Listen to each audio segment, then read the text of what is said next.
ഇന്നത്തെ വചനചിന്ത, ദൈവം നമ്മെ അനുഗ്രഹിച്ചാൽ അത് തടയുവാൻ ആർക്ക് സാധ്യമല്ല. ഭക്തനായ യോസേഫിന് ദൈവം വെളിപ്പെടുത്തിയ സ്വപ്നത്തിനു ശേഷം യോസേഫിൻ്റെ സ്വപ്നം ഒരിക്കലും നിറവേറ്റാതിരിക്കുവാൻ പലതരത്തിലുള്ള പ്രതികൂലങ്ങൾ ഭക്തനായ യോസേഫ് നേരിട്ടു എന്നുള്ളതാണ്. അവസാനം വാഗ്ദത്തങ്ങൾ പൂർത്തീകരണ സമയത്ത് യോസേഫ് ഒരിക്കലും വാഗ്ദത്തം പ്രാപിക്കാതിരിപ്പാൻ കാരാഗൃഹത്തിൽ വരെ അടയ്ക്കപ്പെട്ടു. അവിടെ നിന്നും മിസ്രൈമിനെ രണ്ടാമനാക്കി ദൈവം ഉയർത്തി.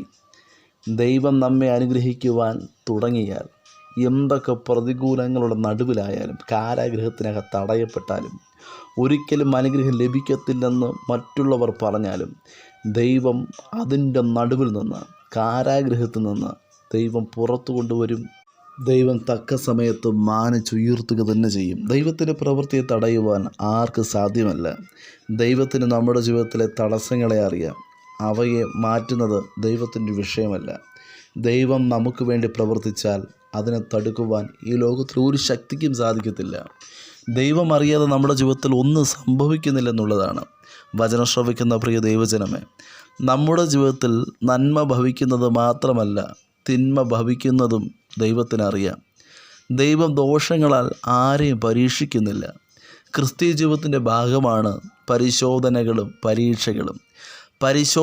പരീക്ഷകളും വിശ്വാസ ജീവിതത്തിൽ കടന്നു വന്നാലും അതിൻ്റെ നടുവിൽ ദൈവം നമ്മെ അനുഗ്രഹിക്കും.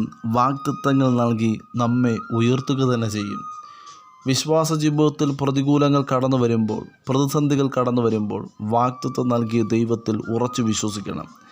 വാഗ്ദത്തത്തിന് വിരോധമായ പൊട്ടക്കിളർ കടന്നു വരാം, കാരാഗ്രഹം കടന്നു വരാം, വാഗ്ദത്തത്തിന് വിരോധമായ നിന്ദകൾ കടന്നു വരാം. എന്നാൽ ഭക്തനായ യോസേഫ് എല്ലാ മേഖലകളിലും വിശ്വസ്തനായിരുന്നു. ദൈവസന്നിധിയിൽ വിശ്വസ്തയോടുകൂടെ ആയിരുന്നാൽ നിശ്ചയമായും ദൈവം നമ്മെ ഉയർത്തുക തന്നെ ചെയ്യും. വിശ്വാസ ജീവിതയാത്രയിൽ കഷ്ടങ്ങൾ കടന്നു വരുമ്പോൾ, പ്രതീക്ഷിക്കാത്ത പ്രതികൂലങ്ങൾ, തകർച്ചകൾ കടന്നു വരുമ്പോൾ ഓർക്കുക, നാം ഒറ്റയ്ക്കല്ല. കണ്ണുനീരിൻ്റെ നടുവിലും ഒറ്റപ്പെടലിൻ്റെ നടുവിലും യേശു നമ്മോട് കൂടെയുണ്ട്. കർത്താവ് നൽകിയ വാഗ്ദത്തം, ഞാൻ നിന്നെ അനാഥനായി വിടത്തില്ല എന്നാകുന്നു.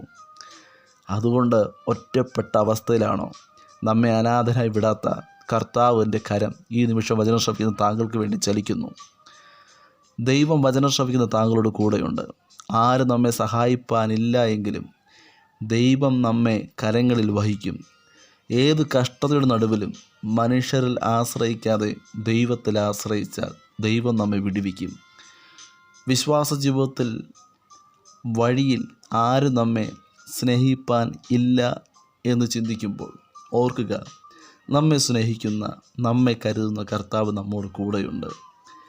യേശുവിന് നമ്മോടുള്ള സ്നേഹം കാൽവരി ക്രൂശിൽ വെളിപ്പെടുത്തി.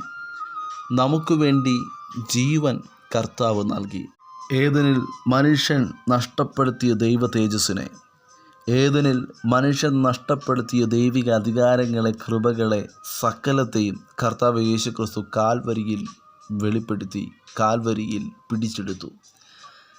ഏദനിൽ അനുസരണക്കേട് മുഖേന ആദമും ഹവ്വയും വൃക്ഷത്തിൻ്റെ ചുവട്ടിൽ ഒളിച്ചിരുന്നുവെങ്കിൽ, ആദം നഷ്ടപ്പെടുത്തിയ ദൈവിക അധികാരങ്ങളെ, ദൈവ തേജസ്സിനെ തിരിച്ചു പ്രാപിപ്പാൻ കർത്താവ് ഗത്സമനയിൽ പ്രാർത്ഥിച്ചു.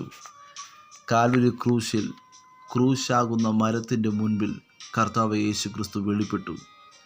കർത്താവ് യേശു ക്രിസ്തു നമുക്ക് വേണ്ടി സ്വന്തം പ്രാണനെ നൽകി. യോഹന്നാൻ എഴുതിയ 1-ാം ലേഖനം 3-ാം അധ്യായം 16-ാം തിരുവചനത്തിൽ ഇപ്രകാരം പറയുന്നു, അവൻ നമുക്ക് വേണ്ടി തൻ്റെ പ്രാണനെ വച്ചു കൊടുത്തതിനാൽ നാം സ്നേഹബന്ധം അറിഞ്ഞിരിക്കുന്നു. നാമും സഹോദരങ്ങൾക്ക് വേണ്ടി തൻ്റെ പ്രാണനെ വച്ചു കൊടുക്കേണ്ടതാകുന്നുവെന്ന്. കർത്താവ് യേശു ക്രിസ്തു നമുക്ക് വേണ്ടി കാൽവരി ക്രൂശിൽ തറയ്ക്കപ്പെട്ടു. കർത്താവ് നമ്മുടെ സകല ഭാരങ്ങളെയും പാപങ്ങളെയും വഹിപ്പാൻ കർത്താവ് കാൽവരി ക്രൂശിൽ രക്തമൊഴുക്കി. യേശു ക്രിസ്തുവിൻ്റെ ക്രൂശിനെ ധ്യാനിക്കാം. ആ നിമിഷം നമ്മുടെ ജീവിതത്തിലെ എല്ലാ ഭാരവും മാറും, എല്ലാ വേദനകളും മാറും. കർത്താവ് നമ്മുടെ സകല ഭാരത്തെയും വേദനകളെയും കർത്താവ് വഹിച്ചു. അങ്ങനെയാണെങ്കിൽ ഈ നിമിഷം കർത്താവിൻ്റെ കരങ്ങളിൽ പൂർണ്ണമായി നമ്മെ ഏൽപ്പിക്കാമോ? ദൈവം നമ്മെ അനുഗ്രഹിച്ചു. ദൈവം നമുക്ക് തേജസ് ലഭിപ്പാൻ, കൃപ ലഭിപ്പാൻ, ആദം നഷ്ടപ്പെടുത്തിയ സകല അധികാരങ്ങളെയും തിരിച്ചു പിടിപ്പാൻ കർത്താവ് കാൽവരി ക്രൂശിൽ വെളിപ്പെട്ടുവെങ്കിൽ എന്തിനാ ഭാരപ്പെടുന്നത്? എന്തിനാ വേദനപ്പെടുന്നത്? സകല ഭാരത്തെയും കർത്താവിൻ്റെ കരങ്ങൾ കൊടുക്കാമോ? കർത്താവ് വാഗ്ദത്തം നൽകി വചനം ശ്രവിക്കുന്ന താങ്കളെ ഉയർത്തും. ആകയാൽ കർത്താവിൽ പൂർണ്ണമായ ആശ്രയിപ്പാൻ വചനം ശ്രവിക്കുന്ന ഏവർക്കും കർത്താവ് കൃപയും അധികാരവും നൽകുമാറാകട്ടെ. God bless you. ആമേൻ.